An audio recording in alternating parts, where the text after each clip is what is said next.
May na-notice lang ako sa bike. This one. Itong angkasa na to, dapat yan ay walang rubber. Kung mapapansin mo, rubber siya. Yan. Tapos, pag sinara mo, nag-snap dapat. Kasi, di ba may bearing to. Tsaka, spring, tapos plate. So, sa nakikita natin, nothing. Right? Kita nyo? Hindi ko to napansin nung kinuha ko yung bike eh. Same yan dun sa kabila. Wala din. So, gagawin natin. Bakit kaya? Anong reason bakit kailangan wala yung ibang parts? Mystery. Nakakapagtaka na mawawala yung plate, ball bearing on both sides, kaliwa kanan. Tanggalin natin to para alam natin what we're up against. Ano bang mga meron? Ano bang mga kulang? Okay. So meron ditong E-ring. It's called E-ring for a reason. So I'm using a flat screw, yung pinakamaliit, para lang i-drive natin ito palabas. There you go. Kung nakakita nyo ba? Drive mo lang. Kabila naman. O, diba? Kaya pa siguro.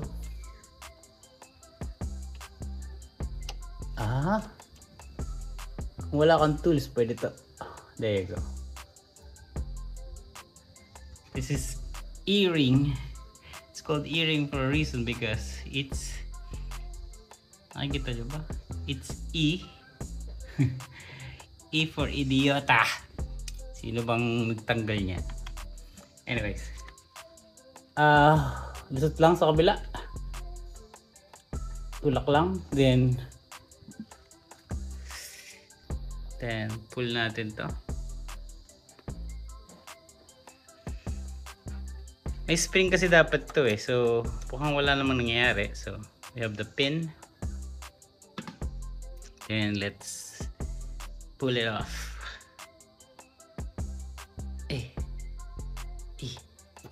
Oh!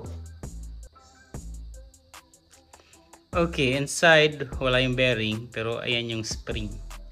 So, ang missing natin ay bearing lang. Tsaka yung plate. So, ang nilagay ay ito. What the heck? Bakit kailangan mong tanggalin? Diba?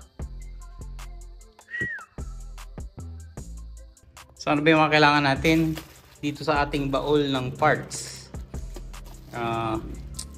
Bearing, we need bearing. Bearing ba to? Yes, this is bearing. This is bearing 1. We need plate. There you go, plate. Spring. May spring, di ba? So, natin kailangan ng spring. So, ano to? Yeah, kompleto na kasi gagamitin natin yung E-clip.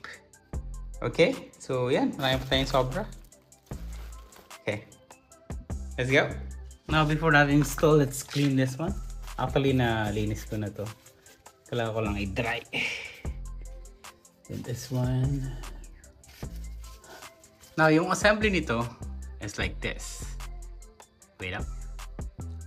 That one, yung peg, may spring tayo. Pasok lang natin yung dyan yung bearing. Baka tumalsik. Ayan, dyan yung bearing. Kunyari, dyan na. Tanggalin ko muna, baka tumalsik. Then, nalagay natin to sa ibabaw niya. Papasok ko siya na naka-assemble na. Diba? Para hindi siya kumalas. Then, ipapasok ko tong pin from above. Okay? We'll do it. First, lube muna natin to. Meron akong waterproof grease. Medyo malabo pa. Ayan. Ayan. We're also gonna lube this somehow. And I'm gonna put also lube here sa butas. Dagdagan natin. Hindi ko ma-shoot. That was good. meron na. And of course, ilulub natin to. Yung outside and the inside. There you go. Lagyan na rin natin to, di ba? It's a V-type, so ang maliit dito sa labas. So ganyan siya. Ganyan siya. Nalagay ko na yung bearing. Lagay ko na yung bearing. As you can see, napupush ko siyang ganyan, no? Siya yung maglalagay ng pressure. Ayan, so assemble natin. Yan natin sa middle. So nilagay ko sa middle, ayan, no? Now, sana huwag tumalsik. This is the hard part kasi.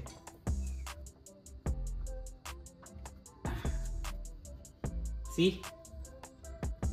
Voila. Pasok pa natin. Okay. Pasok natin yung pin. There you go. So napasok natin yung pin. This time, paano natin ipapasok sa loob? So we need some help here.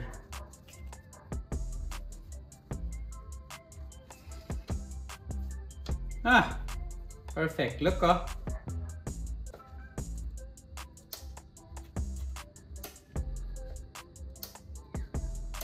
Perfect. Then we're just gonna use the E-clip. Yung ating old E-clip. Lagyan ko lang ng lube.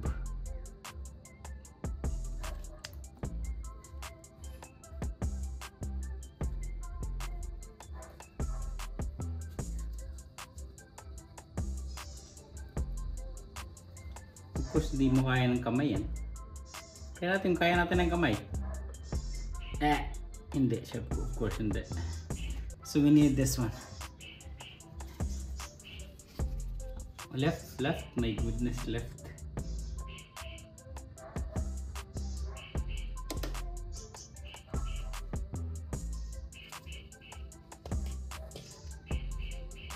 Voila.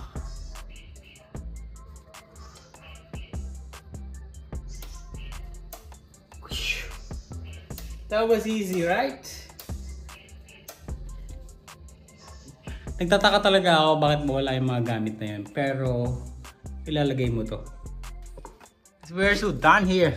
Diba? Tanggalin natin yung mga excess kasi mag-accumulate ng dirt. Kaya naman. We're so done here. Actually, tapos na rin ako sa kabila. I'm gonna show you in a bit. Sarap talaga pag bago. Oh. Check this out. Siyempre, wala na yun, di ba? Bago din yan. Same sila. This one, walang e-ring. E-clip e-ring. Wala. So, ang nilagay ko dito, e-ring, plate sa bearing. There you go. Perfecto, ah? Ano kaya nangyari? Ano sa tingin mo?